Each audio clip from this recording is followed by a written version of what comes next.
Ever wonder why your throw to second just won't get any better no matter how hard you work? After studying 100 catchers, I found that most have no clue what their mechanics should actually look like. So today I'm breaking down real videos of 3 of my athletes, roasting their biggest mistakes and showing you exactly how to fix them so that you can become a real threat behind the plate. Meet Emma. When she joined my program, her confidence was shot and her throws were all over the place. Sometimes short hopping, sometimes sailing over the shortstop's head. Let's break down what was really going on. Mistake number 1. Her arm path was inconsistent and she rarely hit that 90-degree angle with her throwing arm. Without that, her throws were either skipping in or flying high. You see how your arm kind of gets right here.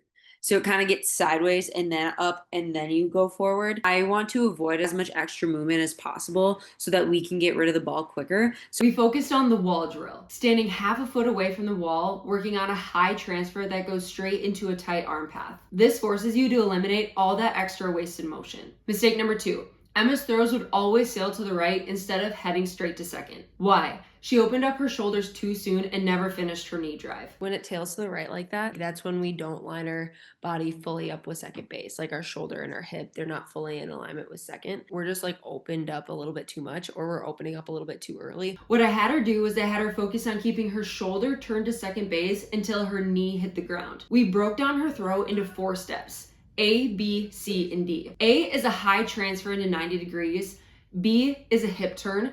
A and B go at the same time. C is a drive off of that back leg, and D is release. If step D comes in too soon and you release the ball before C is fully complete, your throw will never be on a line. Mistake number 3. She'd rush the throw and try to release the ball before her legs finished the work. Every time, she'd lose power and accuracy. Don't let anything dictate the speed that you throw. I want you to trust your strength. We slowed everything down, making sure she loaded, then launched, then released. Timing is everything. Slow down the load, feel fully loaded in your back leg, and then you can go. I don't want you to feel like you're rushing anything. Load, launch. I want you to feel fully loaded in your back leg before you drive that front knee forward. Here's Emma's before.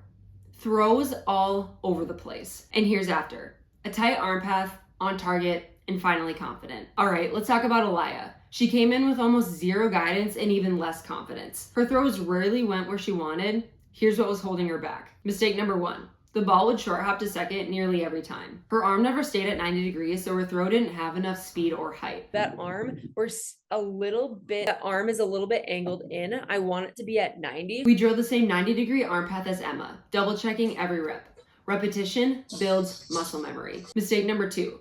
She'd fall forward after every throw, losing control and direction. Right now, it looks like you're falling forward a little bit. And so I want to fix our feet. We fixed her foot alignment, making sure she was balanced and stable all the way through her release. I want this leg to shift back a little bit. I want like your hamstring and your calf to be like resting on each other.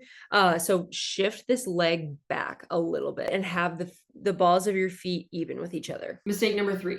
Aliyah barely used her lower body. She wasn't pushing off her back leg, leaving a ton of power on the table. It seems like you're like rushing the throw a little bit more, which is why I want to break it down into load launch. Then you'll be able to push off of that back leg and drive that knee a lot further. We separated her throw into load and launch, teaching her how to generate more power and trust her legs. And if we break down load launch and give yourself a pause, like 1 Mississippi in between the load and then the launch, then you'll be able to really trust yourself and trust that the push is what generates the power, but you need to have a really strong load before you push. Check out Aliyah's before and after. She went from tentative and off balance to driving the ball on a line with confidence. Last up, Gemma.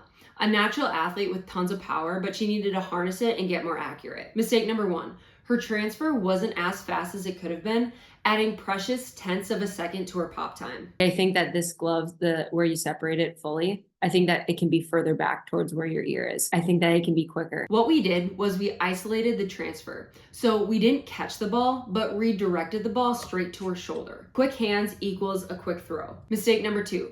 She had power, but wasn't using all of it. Her front knee didn't drive forward enough, leaving velocity on the table. You really got to push as hard as you can off that back leg. So it just teaches you how to push further. I had her focus on turning the ball of her glove side foot, keeping her knee hovered and ready to drive. Footwork sets up the power. Mistake number 3. Gemma's throws would sometimes sail to the right or the left.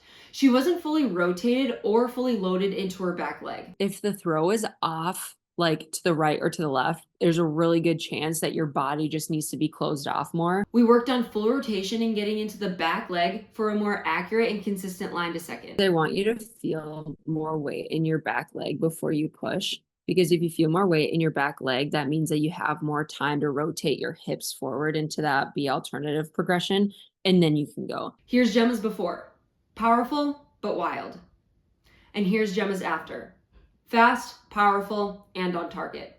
Those are the biggest roadblocks I see in catchers who can't throw out runners. An inconsistent arm path, a lack of rotation, and not using all their power. The good news? Every single one of these can be fixed with the right drills and a little bit of coaching. So are you making any of these mistakes? Pause, check your own video, and try these fixes. If you're ready to not only throw out runners, but feel confident in every part of your game, watch this next video to take your skills to the next level.